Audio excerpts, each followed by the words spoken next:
Senator Patricia Torres Ray is hosting a series of hearings on the charter school issues in her committee. She's here now to talk about the first of those meetings. Thanks for joining us. We appreciate it. Thank you. I'm delighted to be here. So, Senator, you kind of gave an analysis or a synopsis of why you wanted these hearings, but why don't you explain the impetus behind them?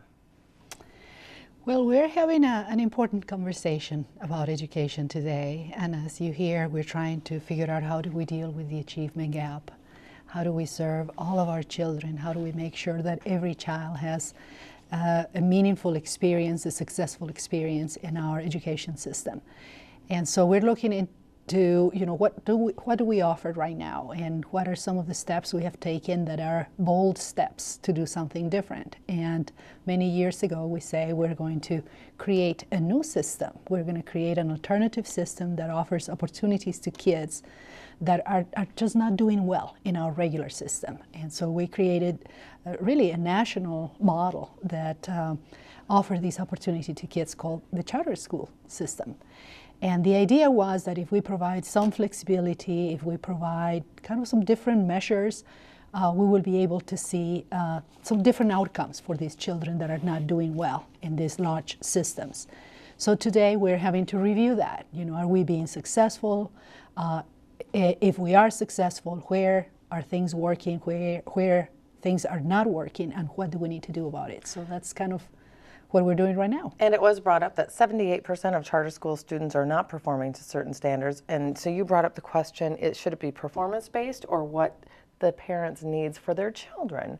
Which should take precedence? Which do you think should take precedence, or do you think they can be married together? Yeah, I think this hearing was incredibly important because it gave us a perspective that is a little bit broader than these numbers that we crunch. So what does 78% actually mean? Well, if it is 78% of kids that drop out of the school, these are already a very large group of kids that actually have had very difficult experiences in our mainstream system. So when you have that significant number of kids that are moving from one system to another with significant problems, with significant barriers, that are vulnerable kids, then the measures of success may not, that we apply to the general system may be unfair. And so some schools are coming to tell us we have very successful experiences in our schools, and we are applying a different model that requires more intervention, that requires work with parents, that requires work with counselors, with social workers, with foster parents. I mean, significant groups of people who support these kids that are not your regular teacher, principal, school, classroom, math score.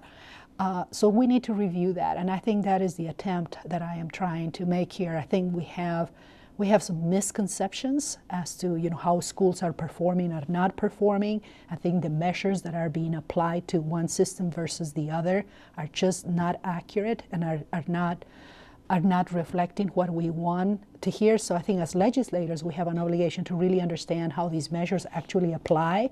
Are we comparing apples to apples, and are we measuring these apples and these oranges with measures that just simply do not apply, and then we get a number and we get very upset. Well, this is not working. This system is not performing to the standards that we need to ask them to perform to. So do you think the problem is the standards or the measuring of those standards? It's both. It's both. I think that we have a significant number of kids in the state and in the country who are dealing with very difficult lives today. Significant pressures, economic pressures, mental health. And I think what teachers are telling us right now is, I can come here and I can deliver a lecture, I can do my work well.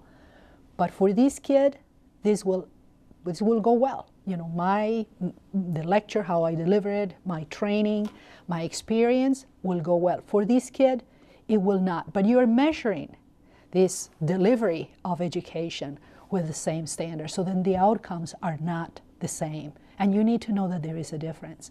I think that teachers are telling us this every single day. And we need to listen. We need to listen that these systems that we have developed that are in place to put these measures and these standards perhaps do not apply to all people in the same way. And This is kind of the great debate that we're having in education right now. And Senator, as you stated earlier, and we are just about out of time, but this is a complicated issue. Do you anticipate any legislation coming out of your policy committee having to do with charter schools this session? That is the question that I'm asking members. I think that we have given the Department of Education a mandate to really help us solve this problem, apply those measures, figuring out what we get and what we don't get. How do we expand those models that actually work, and what do we do with the models that are not working? Well, they are beginning to really do some significant work in there. So my question to the members is, do we need to move with legislation right now, or do we need to really see how this implementation actually works or doesn't, and then move to change what is not working? So I don't know yet, but it seems that it's a good review and people are very engaged in this conversation. I'm excited to see that. And we will, of course, stay tuned to see if any legislation does come from your committee on this issue. Thank you for joining us. We certainly appreciate it. Absolutely. Thank you.